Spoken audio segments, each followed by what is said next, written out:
来看高雄国际钢铁艺术节，这个月举办哦。今年邀请4个少年辈艺术家，因利用废弃的钢铁的材料，要伫15天内做出大型的作品，也开放民众哦来看艺术家创作的过程。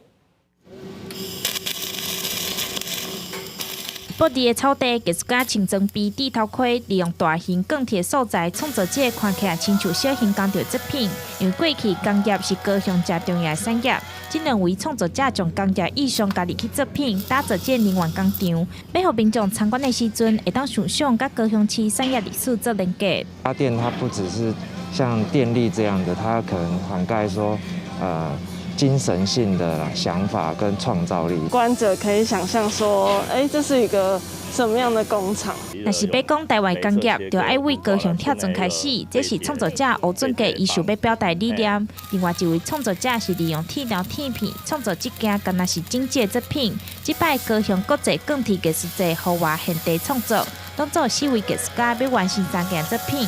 这唔拿拼创意嘛拼体力，因为选素材到创作完成，敢若15天的时间。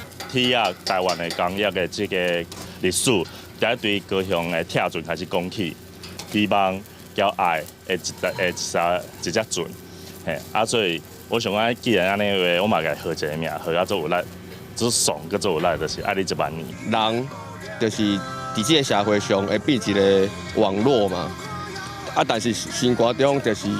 这个人生就一直学，但是心中一定有一个想要去的所在。每2冬举办一摆高雄国际钢铁艺术节，今年是第10年。这摆现地创作会到15，这作品会放伫户外展出，要让民众感受原来废弃物钢材嘛会当成做艺术品。记者钟义辉、邱兆勇高雄报道。